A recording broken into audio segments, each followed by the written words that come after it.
Steve Rogers may have succeeded in banishing an all-powerful demon, but what if I told you this was just the beginning of his troubles? Well, let's hop into the pages of Captain America issue number 7 and find out what happens next together, shall we? Alrighty then, so as we join the book, we once again check back on in with Steve Rogers, property manager. He's finally finished fixing up his old building that he lived in when he was a child, and he's currently overjoyed at a job well done. However, things end up taking a rather unexpected turn when he goes across the street to try and admire his work from afar. He ends up getting met by a strange otherworldly woman draped in light who just simply appears. This woman, after some goading, ultimately reveals that her name is Lyla, though she also says that names are just meaningless sounds. People put together to try and give their existences more meaning, so yeah, in case you had any wonder what this lady's deal is, she's one of those. Lyla says that she knows a damn lot about Captain America, where he's come from, where he is now, and where his journey will ultimately end. She also says that she wants Captain America's help, but as you might have guessed, Steve is a little slow to trust this mysterious magic woman, especially considering his last couple run-ins with the dark arts as of recently. Not that Lyla is all that much deterred. Like I said, she seems to be one of these characters who is all-knowing and all-seeing, and because of that, she's pretty damn confident that Steve will take up her invitation and join her at midnight on the address that she offered. And while indeed Steve has no intention of following up on this invitation, his interest is nonetheless piqued. We actually get a fun little aside wherein we see Steve and Falcon have themselves a little movie night. Hilariously enough, both men think that the overuse of CGI in fight scenes really takes them out of the experience, and that if Hollywood was smart, they would hire both of them to consult. It's also here too I'm reminded that Straczynski spent the last decade and some change not writing comic books, writing for movies and television, so he's definitely speaking from experience here. Now, even though Cap and Falcon's movie is supposed to end at 11:45, Sam ends up getting called away. Almost exactly at 11:30, which Steve had already thought to himself was all the time that he would need to actually make it to Lyra's meeting spot. Again, it seems like all the planets are aligning, and otherworldly forces are pushing Captain America to act, and because of that, he ends up springing into action and taking his bike to a part of the city, one where he's not sure if he can actually park his motorcycle, only for the writing on his invitation to magically change and tell him no, it's fine to leave it on the street. Again, like Lyra said, she knows everything about Cap. Now, where exactly is this magical meeting taking place? Well, at a place called the Front Door, a rundown-looking cabaret from the outside that on the inside looks completely different. Steve actually has a really fun and really funny back and forth with the bouncer here. They basically end up having a who's on first style conversation about whether or not there's a show tonight. And even though Steve is very clearly the guest of the woman running the show, here the bouncer still makes him pay the whole dollar cover charge. Man, what a wonderful world to live in, where the price of entry is still only $1. Now, the second Cap steps foot in this place, he begins to realize that this isn't your regular old dinner and a show. He's shown to his seat by a woman with butterfly wings. People do astrological surveys all around him. And that's even before the show itself starts, which Steve admits is probably the greatest show he's ever seen in his life. Strange and wonderful people who pull off tricks of daring do, but this isn't any smoke and mirrors, they're actually doing it. They're singers who sing in notes that the human ear has never heard before. A comedian positively tears the house down and gets guttural belly laughs speaking in a language that no one can understand, and yet ultimately speaks to the greater unspoken truths. Yeah, move over, Cecil B. DeMille, because this is the greatest show on Earth, or any Earth for that matter. It's after the festivities, Cap ends up getting ushered backstage to his meeting with Lyra. He steps through a door, and even though he didn't have his costume on him, before he knows it, he's in full-on Captain America mode. As Lyra explains, they're no longer on planet Earth, they're in the Pale City, and because Captain America always carries his costume close to his heart, it just kind of manifested here. But what exactly is Lyra, you might be wondering? Well, they don't exactly say it in so many words, but the implication is that she's some manner of angel. Maybe even a more ancient fae creature, someone charged with looking over and protecting life. The Front Door is one of her great works, wherein she assembles people from across the entire universe, people who could be agents of great change. And if that whole thing sounds familiar to you, it absolutely should, because Agents of Change were exactly what Asmoday the Demon was trying to kill in the previous arc. In fact, as we learn, Asmoday the Demon was actually right hand to Lyra's brother, a similarly all-powerful ancient being, and her polar opposite, an angel of death. As Lyra explains, her brother never used to be bad. He always tried to temper death with mercy. The only problem is, well, humanity kind of screwed it up. You see, after World War II and the Holocaust and the creation of the atomic bomb, we all just kind of got way too damn good at killing one another, and because of that, Lyra's brother went insane. Their battle would end up destroying the city that the Pale City was, and now that Asmoday is no more because of the intervention of Captain America, he's decided to march his entire army right here to the front steps of the front door. Lyra thinks that only Captain America will help her win the day and protect her great works, not just because he's such a good guy, but also because his shield managed to absorb a lot of magical energy during that last adventure. In fact, his whole shield turns into a reflective crystal, and Lyra says he's going to need that if he ever hopes to defeat her yet-to-be-named brother, because even just looking upon his face could drive a mortal man insane. And it's on that note right there, as the demon hordes are literally at the gate, does the comic come to a close. And so that was Captain America issue number 7, everybody, and I gotta say, after the end of the first Straczynski arc, wherein everything seems so wonderfully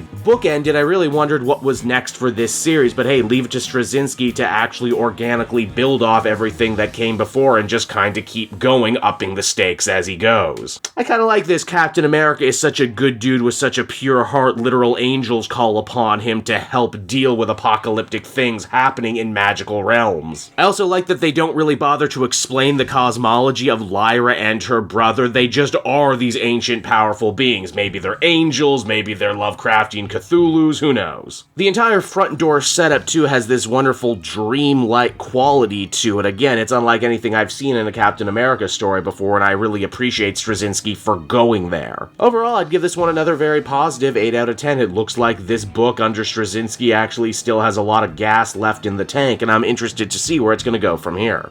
Hey there everyone, it's your pal Cape Joel again, and if you're seeing my face right now, that means you watched to the end of the video, and I'll always be grateful for that. Retention helps in this crazy YouTube game, and so does becoming a patron. If you head on down to the description, you can find a link to my Patreon page. Recently just redid all the tiers, a lot of cool stuff offering up there, exclusive commentaries, exclusive polls, behind the scenes concept art for Capes and Quest. That's the brand new D&D show I've started soon. Never been a better time to become a patron. You can become a patron for as little as $1 a month and help the channel grow, and help me continue to deliver content like what you just saw. So I want to thank you all, and I will see you again next time. Bye bye.